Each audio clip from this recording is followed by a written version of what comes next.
បងថ្លៃបងស្រីទៅបេសកកម្មអត់ទាន់មកវិញទេពួកយើងបន្តទៀតមកណោះប៉ុណ្ណឹងបានហើយបើបន្តទៀតរាងកាយបងច្បាស់ជាទ្រាំលេងបានមិនខានអូនទៅងូតទឹកសិនហើយ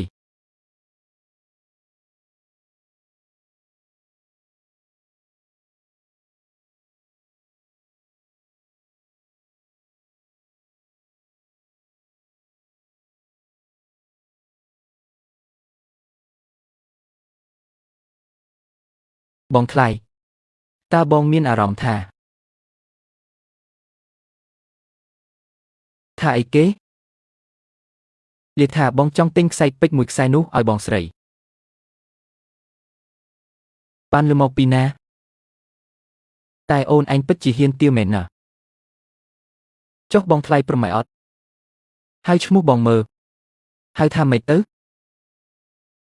ឲ្យតើសំបីតែជីវិតក៏បងឲ្យអូនដែរ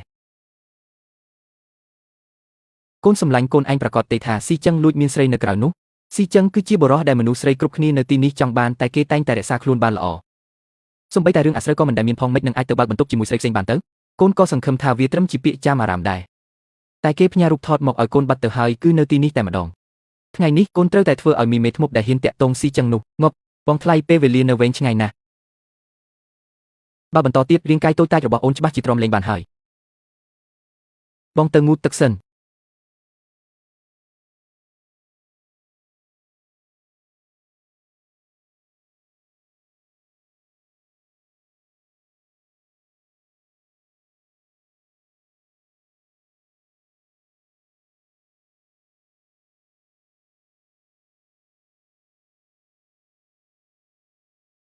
បងស៊ីចឹងបងពិតជាយកស្រីផ្សេងមកបើកបន្ទប់មែនហេតើខ្ញុំចាំបាច់ត្រូវបកស្រាយប្រាប់នាងដែរទេប៉ុន្តែពួកយើងជាគូដណ្ដឹងនឹងគ្នាណាមិនក៏បងអាចធ្វើដាក់ខ្ញុំបែបនេះ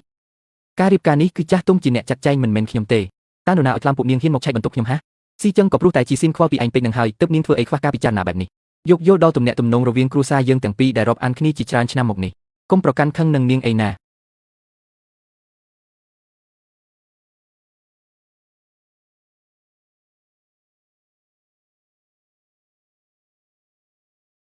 ម៉ាក់មើលក្នុងមួយនោះមើលតើស្រដៀងនឹងមីថោកទៀបណានសឹងដែរឬអត់មិនអាចទេពេលនេះនាងគួរតែនៅក្រៅប្រទេសតើ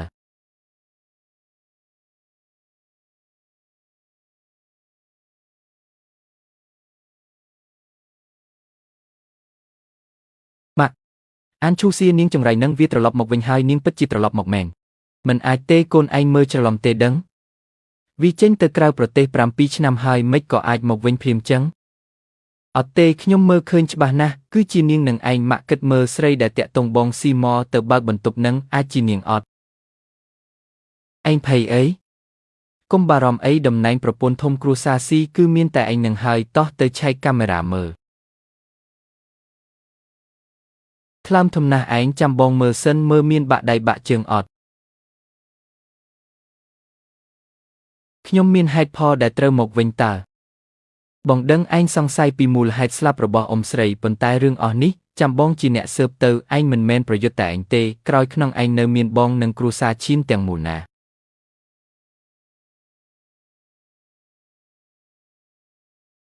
បងប្រុសការគេចវេសវាមិនអាចដោះស្រាយបញ្ហាបានទេខ្ញុំត្រូវតែប្រឈមមុខដោយខ្លួនឯងបងឯងកុំខ្វល់អីខ្ញុំងាកក្រោយលែងរួចហើយ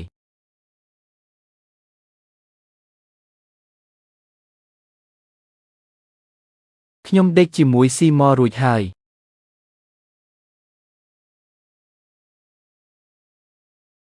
អញទៅសម្លាប់វា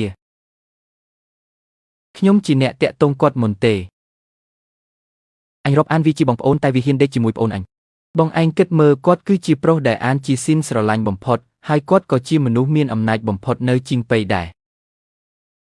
ខ្ញុំតាក់ទងគាត់មិនត្រឹមតែអាចសងសឹកអានជីស៊ីនទេថែមទាំងអាចឲ្យគាត់ជួយខ្ញុំសងសឹកទៀតផង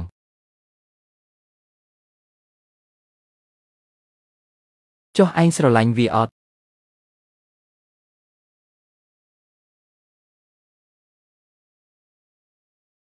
បងមិនហាមឯងទេមានបងនៅទីនេះចង់ធ្វើអីក៏ធ្វើទៅ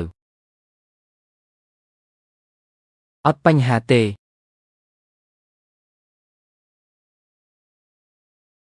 បងឯងកុំភ្លេចណាខ្ញុំនៅមានស៊ីម៉ជាកូនកាំបិតមួយទៀត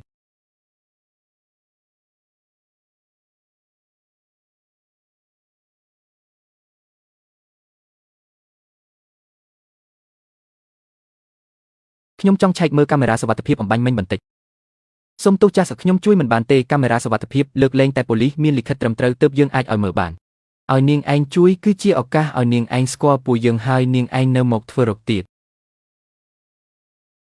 ខ្ញុំជាកូនស្រីច្បងគ្រួសារអានជាប្រពន្ធធំរបស់គ្រួសារស៊ីទៅថ្ងៃមុខនាងឯងហ៊ានមិនទុកមុខឲ្យខ្ញុំហេះទោះអ្នកស្រីជាអ្នកណាក៏ដោយក៏ខ្ញុំជួយមិនបានដែរទីនេះជាសន្តាគាររបស់គ្រួសារស៊ីកុំថាឡើយថ្ងៃនេះលោកអគ្គនាយកស៊ីក៏នៅទីនេះដែរចង់ឲ្យខ្ញុំហៅគាត់មកទេ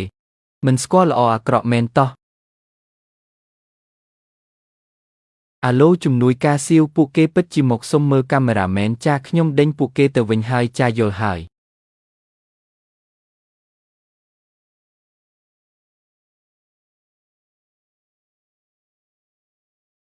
ម៉ាក់មនុស្សអំបញ្ញមិញនឹងពិតជាអានឈូស៊ីមែនខ្ញុំមើលមិនច្រឡំទេវាលួចត្រឡប់មកវិញមិនឲ្យប៉ាដឹងទេទោះវាត្រឡប់មកវិញអាចធ្វើអីបានពីមុនម៉ាក់អាចដេញវាចេញបានឥឡូវក៏នៅតែអាចដេញវាបានដូចគ្នាឯងត្រូវចេះទប់អារម្មណ៍ខ្លះម៉ាក់ប្រាប់ឯងណារឿងនឹងមិនទាន់ច្បាស់ទេកុំទាន់ទៅនិយាយប្រាប់ប៉ាឯងផ្ដេសផ្ដាសចុះបើប៉ាឯងទុនចិត្តឲ្យវាត្រឡប់មកវិញមែននោះផែនការយើងមិនរលាយអស់ទៅហើយទេអីចាខ្ញុំដឹងហើយប៉ុន្តែទុកវាចោលចឹងមកទៅម៉ាក់មិននឹងអាចទុកចោលបានបន្តិចទៀតម៉ាក់នឹងឲ្យគេទៅឆែកមើលប្រវត្តិហោះហើររបស់វាបើវាហ៊ានត្រឡប់មកវិញមែនលើកនេះគុំសង្ឃឹមថាបានចេញទៅវិញអសោះ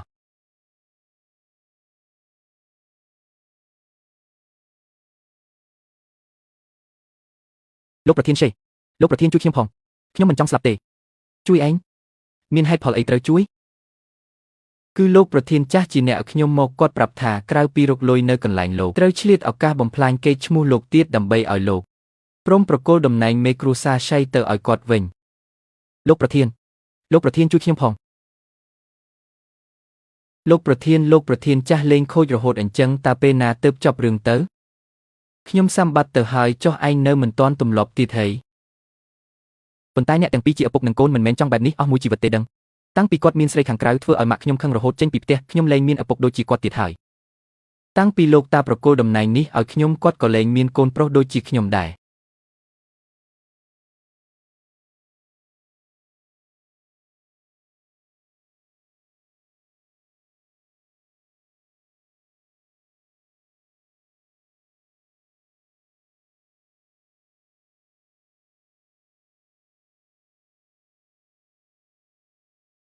បងស្រី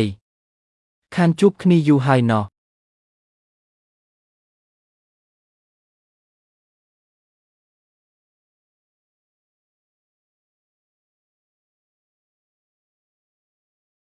មិនបានជាខ្ញុំគេងលក់អញ្ចឹង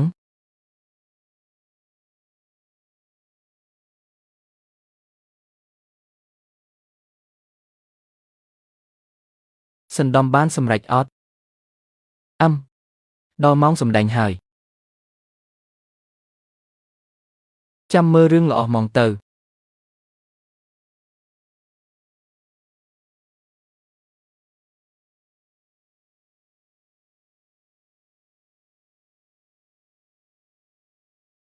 និយាយអញ្ចឹងក្នុងនាមជាគូដណ្ដឹងរបស់អូនមិនក៏ថ្ងៃកំណើតអូនឆេម៉ូមិនមកអញ្ចឹង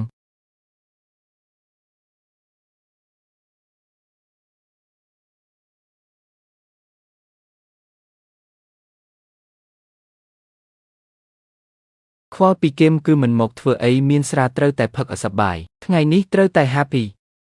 ថ្ងៃនេះគេងនៅទីនេះហ្មងទៅ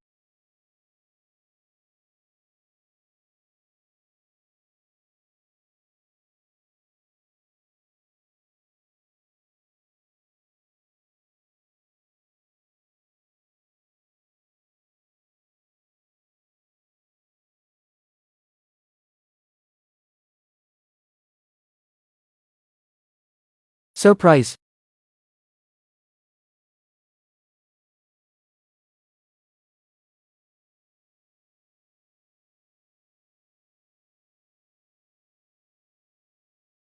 ចប់ការងារឈប់សិនឯងថតស្អីមិញហ្នឹង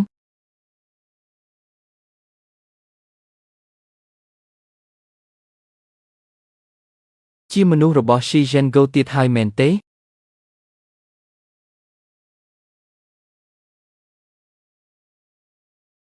ឯងគិតថាពេជ្ររបស់ឯងលឿនឬមួយក៏កាំភ្លើងរបស់ខ្ញុំលឿនជាង